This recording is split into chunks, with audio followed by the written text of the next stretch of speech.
Bonjour, aujourd'hui, dernière vidéo consacrée à la fluctuation d'échantillonnage où nous allons parler de prise de décision. Alors, on a vu précédemment que si dans une population un certain critère est présent dans une proportion P, alors il y a environ 95% de chances que la fréquence f de ce critère dans un échantillon de taille n soit dans l'intervalle appelé intervalle de fluctuation au seuil de 95% qui est donné par p-1 sur racine de n, p plus 1 sur racine de n. Alors concrètement, qu'est-ce que ça veut dire? Comme on l'a déjà vu, ça veut dire que pour un échantillon de taille n suffisamment grande et une proportion p ni trop grande ni trop petite, si la proportion p de la population vérifiant le critère est correcte, c'est-à-dire si la proportion de la population qui vérifie le critère est bien celle donnée, par exemple si on dit qu'il y a 45% de la population qui vérifie le critère, c'est bien 45%, c'est pas autre chose, et on le sait, on en est sûr. Bref, s'il n'y a pas d'erreur sur cette information. Et si l'échantillon est correctement tiré au hasard, c'est-à-dire qu'on n'a pas choisi par exemple l'échantillon de sorte que ça nous arrange ou quelque chose du genre, mais bien au hasard dans toute la population, alors il y a environ 95% de chances que la fréquence f du critère dans l'échantillon soit comprise entre p-1 sur racine de n et p plus 1 sur racine de n. Donc c'est ça que veut dire la propriété précédente. Sauf que parfois, quand on tire effectivement un échantillon au sort dans la population, eh bien, la fréquence f du critère dans l'échantillon n'est pas dans l'intervalle de fluctuation au seuil de 95%, ça arrive parfois, et donc la question qu'on va se poser dans cette vidéo, c'est comment est-ce qu'on peut interpréter ça. Alors, la première interprétation possible, c'est que ça peut arriver, donc comme son nom l'indique, l'intervalle de fluctuation au seuil de 95% est un intervalle au seuil de 95%. Ce qui veut dire que dans des conditions normales, alors par condition normale, on entend deux choses. La première, c'est que l'échantillon soit correctement tiré au sort avec une taille n suffisamment grande. La deuxième, c'est que la proportion P dans la population ne soit ni trop grande ni trop petite, soit correcte, c'est-à-dire que ce soit effectivement la bonne proportion P qu'on utilise. Et donc dans ces conditions normales, eh bien, s'il y a 95% de chances que la fréquence soit dans l'intervalle de fluctuation, ça veut dire qu'il y a environ 5% de chance, ou plutôt de malchance on devrait dire, que la fréquence f du critère dans l'échantillon ne soit pas comprise entre p-1 sur racine de n et p plus 1 sur racine de n. Ça arrive, on ne peut jamais être sûr que la fréquence soit dans l'intervalle. Elle peut être en dehors, donc assez éloignée de p, et ça arrive environ 5% du temps, ce qui est assez rare, mais finalement pas tant que ça. Mais on peut aussi interpréter une fréquence f en dehors de l'intervalle de fluctuation comme due à un problème avec les données de départ ou avec la façon dont le tirage au sort de l'échantillon a été effectué. Donc, par exemple, une deuxième interprétation possible, c'est de penser que la proportion P est incorrecte. Donc, si la proportion P dans laquelle le critère est présent dans toute la population n'est pas présentée comme sûre par l'énoncé, alors on peut interpréter une fréquence f en dehors de l'intervalle de fluctuation comme le signe que la valeur donnée de P est incorrecte, puisque si cette proportion P était correcte, alors on serait presque sûr, au seuil de 95%, que f doit être dans l'intervalle. Et si ce n'est pas le cas, ça veut dire qu'il y a un problème. Donc, comment on analyse ce problème? On analyse ce problème en disant que la proportion P de départ est incorrecte. Un petit exemple pour illustrer cette interprétation, donc on va faire ce qu'on appelle un test d'hypothèse. Donc un fabricant de tickets à gratter assure que 20% des tickets qu'il met en vente sont gagnants. C'est-à-dire que si on considère la population totale de tous les tickets mis en vente, il affirme qu'il y en a une proportion P égale 0,2 pour 20% qui sont gagnants. Et donc, le service de répression des fraudes veut tester cette hypothèse, c'est-à-dire il veut savoir si ce P égale 0,2, ce P égale 20% est correct ou pas. Pour cela, qu'est-ce qu'il fait? Comme il ne peut pas tester toute la production de tickets, il en prélève un échantillon de 1000, il les gratte et il obtient 159 tickets gagnants, soit une fréquence de 0,159 ou 15,9% de tickets gagnants dans l'échantillon. Comment est-ce qu'on peut interpréter ce résultat? Alors la première chose qu'on peut se dire, c'est que 15,9% c'est inférieur à 20%, donc qu'il y a un problème et que peut-être que le fabricant ment. Sauf que l'on sait qu'à cause du phénomène de fluctuation d'échantillonnage, quand on tire au sort un échantillon, P et F, les proportions dans toute la population et dans l'échantillon ne sont pas exactement les mêmes, elles sont un peu différentes. Donc là, toute la question c'est de savoir est-ce que ce 15,9% est vraiment trop éloigné ou pas des 20% qui sont annoncés par le fabricant. Alors pour savoir cela, qu'est-ce qu'on fait? Dans le chapitre, on a vu qu'il fallait calculer l'intervalle de fluctuation au seuil de 95%, donc avec P égale 0,2, la proportion dans toute la population, c'est-à-dire dans l'ensemble de tous les tickets produits, et n égale 1000 puisqu'on est sur un échantillon de taille 1000. On obtient 0,168, 0,232 approximativement. Qu'est-ce que ça veut dire ça? Ça veut dire que si la proportion P de tickets gagnants dans toute la population était effectivement de 0,2 de 20%, eh bien on pourrait être sûr au seuil de 95% que leur fréquence dans un échantillon de taille 1000 devrait être au minimum de 0,168. Or ici, ce n'est pas le cas puisqu'on obtient une fréquence de 0,159 qui est bien inférieure à 0,168.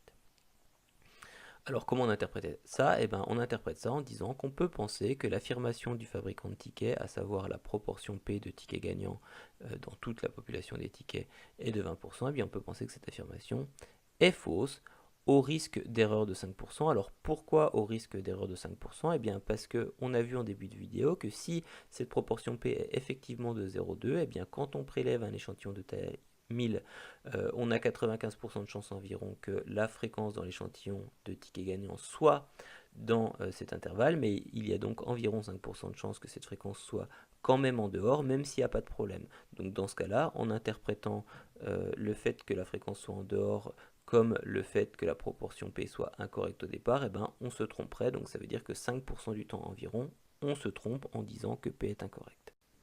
Dans l'exemple précédent, la fréquence f qu'on avait calculée dans notre échantillon était en dehors de l'intervalle de fluctuation associé, donc on a interprété ça comme le fait que la proportion P de départ était incorrecte. Qu'est-ce qui se passe, plutôt qu'est-ce qui se passerait si notre f était bien dans l'échantillon? Comment est-ce qu'on l'interprète? Eh bien, si la fréquence trouvée dans l'échantillon avait bien été dans l'intervalle de fluctuation, on aurait pu dire que tout se passe normalement, autrement dit qu'on n'a aucune raison de penser que la proportion P donnée au départ est fausse, tout se passe normalement, il n'y a pas de problème.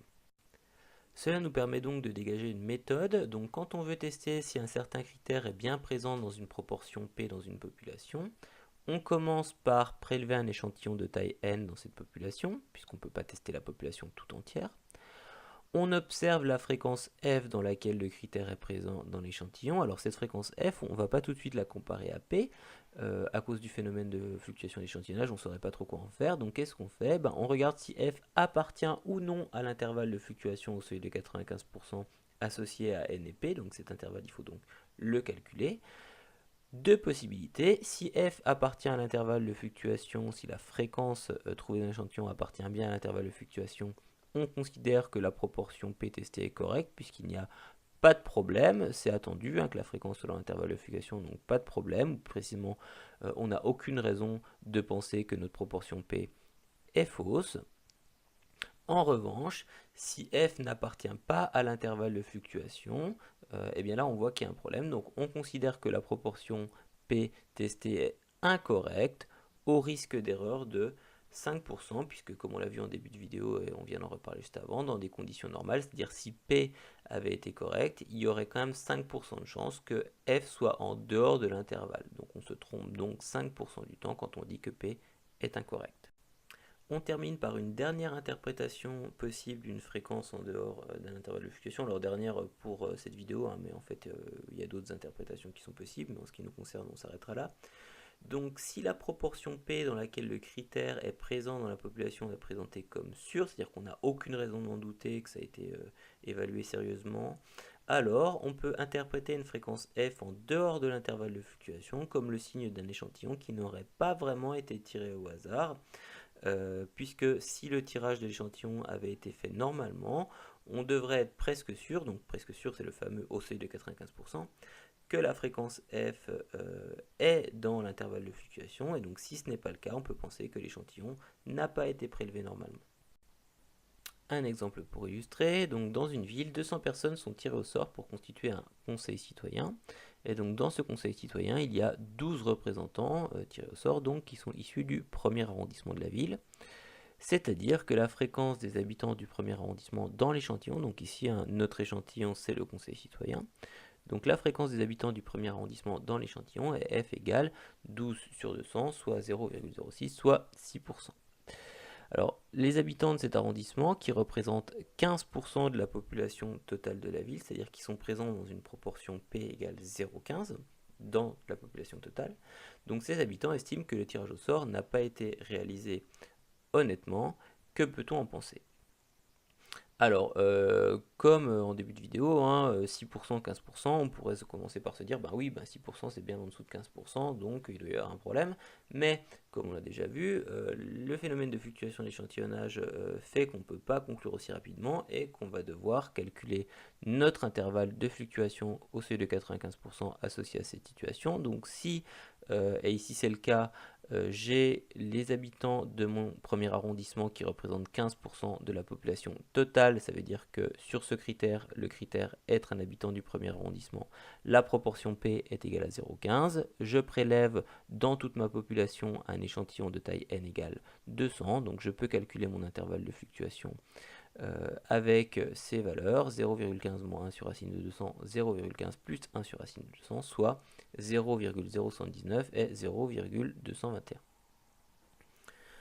Alors, si le tirage au sort avait été réalisé honnêtement, on pourrait être sûr au seuil de 95% que la fréquence des habitants du premier arrondissement d'un échantillon de taille 200 devrait être au minimum de 0,079, c'est-à-dire 7,9%, ce qui n'est pas le cas ici, puisqu'ici, on voit que dans notre conseil citoyen, leur fréquence est de 0,06, c'est-à-dire 6%, ce qui est plus petit.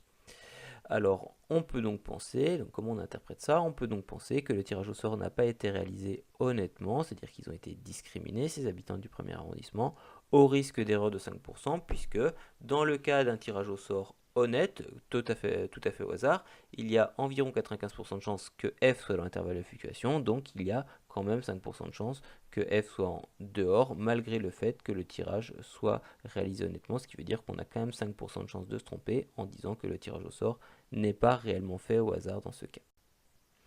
Alors dans cet exemple, notre fréquence n'était pas dans notre intervalle de fluctuation, on l'a donc interprété comme le fait que notre échantillon n'avait pas été tiré pleinement au hasard. Qu'est-ce qui se serait passé si la fréquence trouvée dans l'échantillon avait bien été dans l'intervalle de fluctuation? Eh bien, dans ce cas-là, on aurait pu dire que tout se passe normalement, puisque c'est ce qui est attendu, hein, le fait que la fréquence soit l'intervalle de fluctuation, et on n'aurait donc aucune raison de penser qu'il y a un problème avec l'échantillon. Cela nous permet enfin de dégager une dernière méthode. Donc quand on veut tester si un certain échantillon de taille n a bien été tiré au hasard dans une population, on relève la proportion P d'un certain critère dans la population de départ et on calcule l'intervalle de fluctuation au seuil de 95% associé à n, la taille de l'échantillon, et P. On observe la fréquence f dans laquelle le critère est présent dans l'échantillon. On regarde si f appartient ou non à l'intervalle de fluctuation. Et donc si f appartient à l'intervalle de fluctuation, on considère que l'échantillon a bien été tiré au hasard, ou plus précisément qu'on n'a aucune raison d'en douter. On dira que l'échantillon dans ce cas-là est représentatif de la population relativement aux critères étudiés. Donc un échantillon représentatif, c'est un échantillon pour lequel la fréquence est attendue, autrement dit, la fréquence f est bien dans l'intervalle de fluctuation, c'est de 95%. En revanche, si la fréquence f n'appartient pas à l'intervalle de fluctuation, on considère que l'échantillon n'a pas été tiré au hasard, au risque d'erreur de 5%, puisque, comme on l'a déjà vu à de multiples reprises, dans des conditions normales, c'est-à-dire avec un P qui est correct et avec un échantillon prélevé honnêtement, comme il y a environ 95% de chances que la fréquence f soit dans l'intervalle de fluctuation, il y a quand même 5% de chances qu'elle soit en dehors, malgré le fait que tout se passe normalement.